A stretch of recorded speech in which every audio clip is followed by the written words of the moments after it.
ini juga adalah salah satu bentuk ujian dari Tuhan di mana manusia ini tetap bisa tawakal atau tidak diberikan kondisi seperti ini.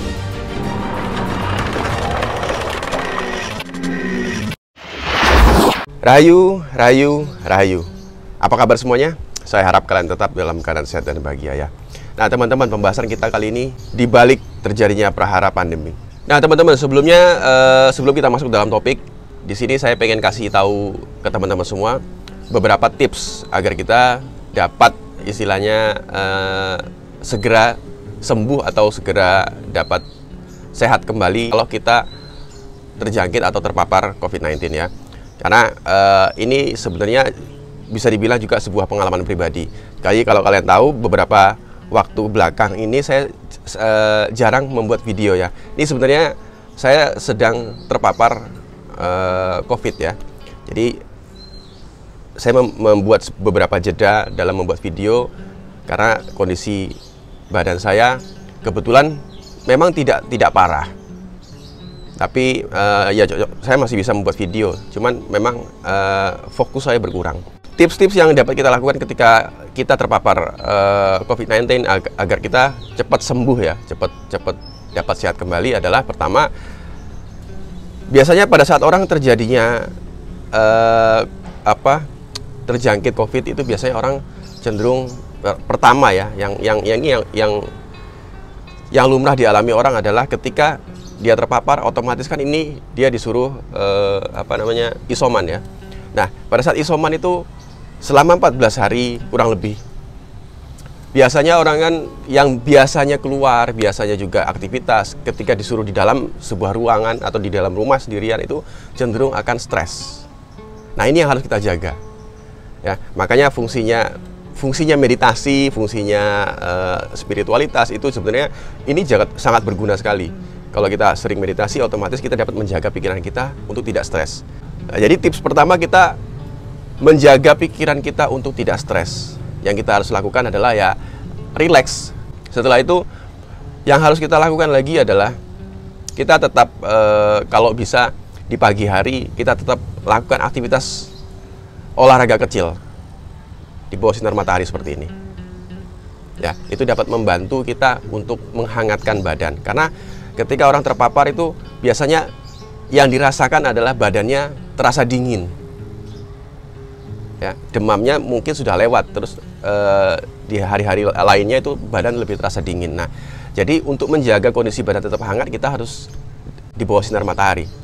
Ya, ini saya jelaskan karena memang kebetulan saya juga pada saat saya terpapar saya tidak mengkonsumsi obat yang aneh-aneh ya. Pada saat saya demam saya cuma minum paracetamol aja.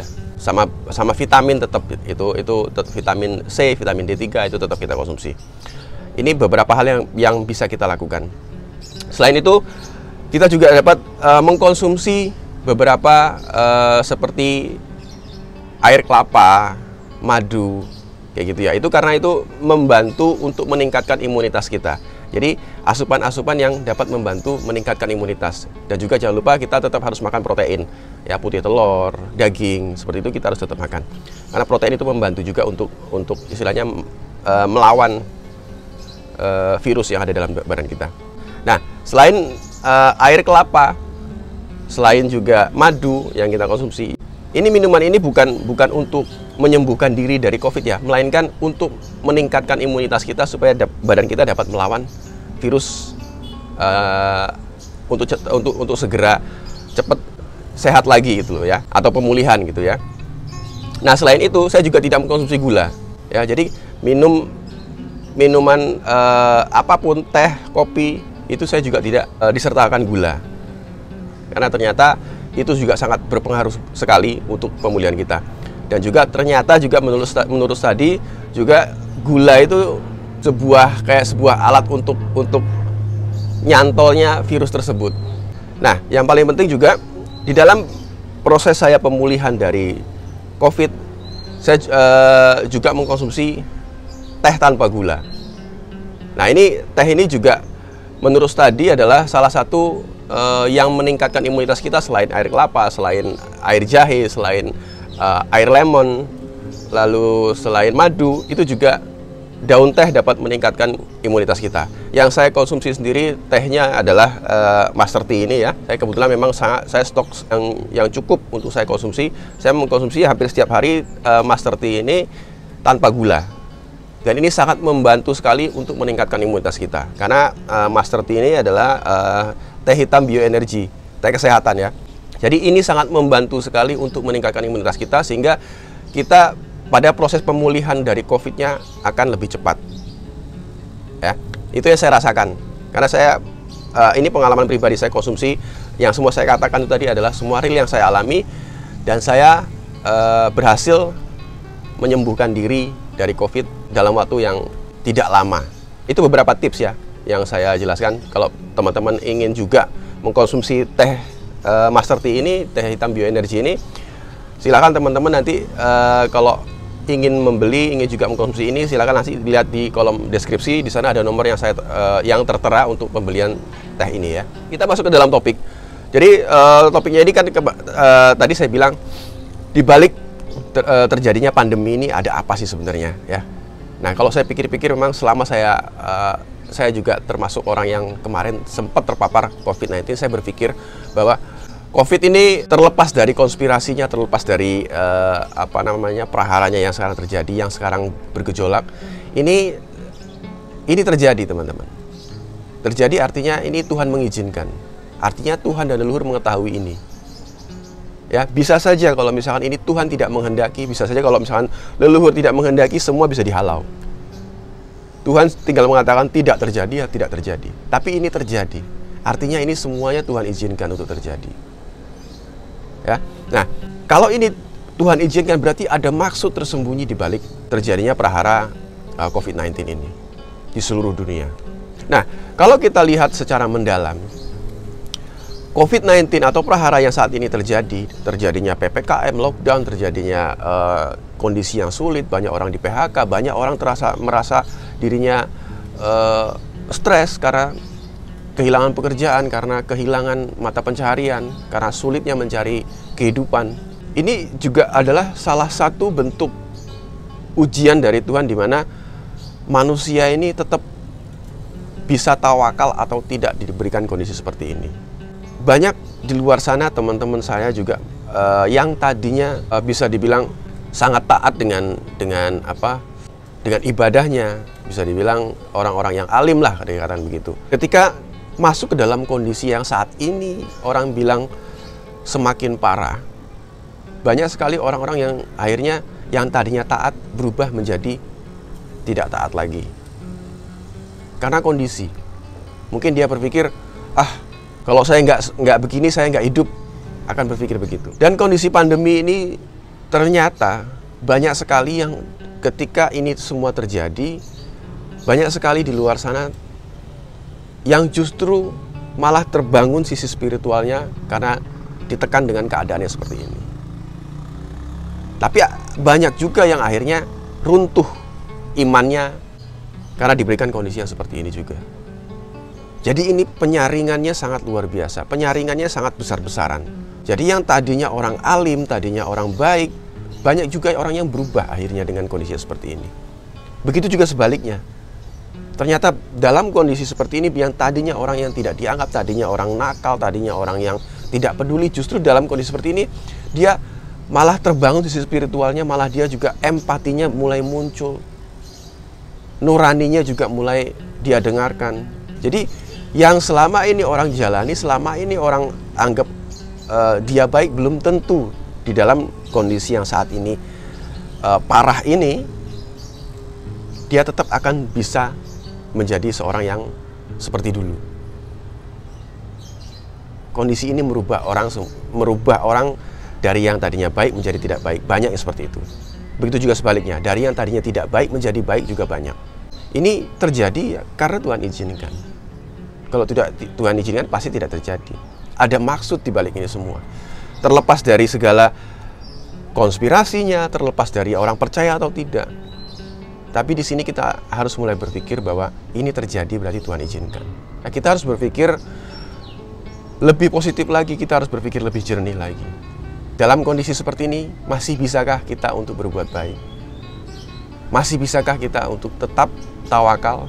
Masih bisakah kita tetap percaya bahwa Tuhanlah yang Maha Menolong? Karena silakan diperhatikan dengan baik, di luar sana banyak sekali yang justru berbelok, banyak sekali karena kondisi ya, karena kondisi yang serba sulit ini. Jadi ini dibalik terjadinya COVID-19 ini, dibalik terjadinya prahara pandemi ini, ternyata Tuhan punya maksud ini diizinkan terjadi. Semua orang diuji, semua orang dipilah-pilah sesuai dengan imannya. Ya, ini ujian keimanan kita. Ya, ini renungan. Ini balik lagi, ini kita harus merenung bahwa saat ini yang terjadi saat ini adalah ya kondisinya seperti ini. Harusnya kita tetap masih bisa tawakal. Harusnya dalam kondisi inilah justru kita semakin dekat lagi terhadap Tuhan yang Maha Kuasa. Mengedepankan hati nurani. Inilah kesempatan kita untuk saling tolong menolong dan gotong royong. Ya, ini kalau kita sadar, kalau kita mengerti, ini akan mengembalikan kita kepada tatanan yang Tuhan tentukan, kepada tatanan yang leluhur inginkan. Kita akan kembali ke jati diri kita. Kalau kita sadar, ini proses mengembalikan kita kepada tatanan yang Tuhan inginkan. Artinya kita di sini tetap harus tawakal, kita harus tetap yakin bahwa Tuhanlah satu-satunya penolong. Saat ini banyak sekali orang yang tidak yakin bahwa ini ada peran Tuhan. Kita harus mulai berserah diri. Percaya saja, kita berserah diri kepada Tuhan, kita mengaitkan segalanya kepada Tuhan. Kalau kita bisa seperti itu, pasti semuanya akan istilahnya lerem. Istilahnya kita semuanya bisa menahan diri untuk tidak terjadi hal-hal yang lebih parah lagi. Kemarin kita lihat beberapa tanda di salah satu gunung Merapi, gunung Sinabung juga erupsi. Gunung Merapi bahwa aliran apinya itu menuju arah barat daya. Itu salah satu tanda yang seperti di dalam jangka dikatakan setelah 500 tahun akan kembalinya ajaran budi. Ini sekarang lagi proses dikembalikan semua ajaran budi. Ya, nanti di video selanjutnya saya akan membuat salah satu video yang berkaitan dengan ajaran budi ini, dan akan muncul beberapa hal lainnya. Ya, bahwa saat ini sedang proses kita akan dikembalikan kepada tatanan yang sebenarnya. Saling gotong royong. Ini bagi orang-orang yang sadar ya. Bagi orang-orang yang sadar, inilah waktunya kita untuk gotong royong, saling mengasihi, saling tolong menolong. Ini sebenarnya Tuhan memberikan ini, Tuhan mengizinkan ini untuk kita sadar akan hal itu tadi, gotong royong, tolong menolong, saling ulas asah, asih asuh. Ya. Nah, di sini selain daripada itu, di awal tadi sudah saya katakan beberapa tips kita agar tetap terhindar dari stres ya yang sekarang ini terjadi. Kita tetap harus menjaga pikiran kita untuk tetap tenang. Kita berpikir yang positif. Kita merasakan hal yang positif pula. Ya, itu berbagai macam metodenya. Salah satu metode yang saya lakukan adalah memang saya sering meditasi. Saya sering meditasi, itu juga membantu, ternyata sangat membantu sekali untuk saya tetap menjaga pikiran saya untuk tidak stres. Nah, teman-teman, mudah-mudahan ini bisa menjadi referensi untuk kita berpikir dan merenung ya.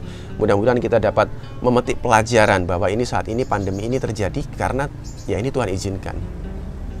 Kalau Tuhan izinkan berarti ada maksud tersembunyi di baliknya. Ayo kita mulai berpikir dan merenung. Mudah-mudahan video ini bermanfaat. Saya juga tidak merasa benar apa saya katakan. Saya bukan apa-apa dan saya bukan siapa-siapa. Itu aja hari ini. Rahayu, rahayu, rahayu.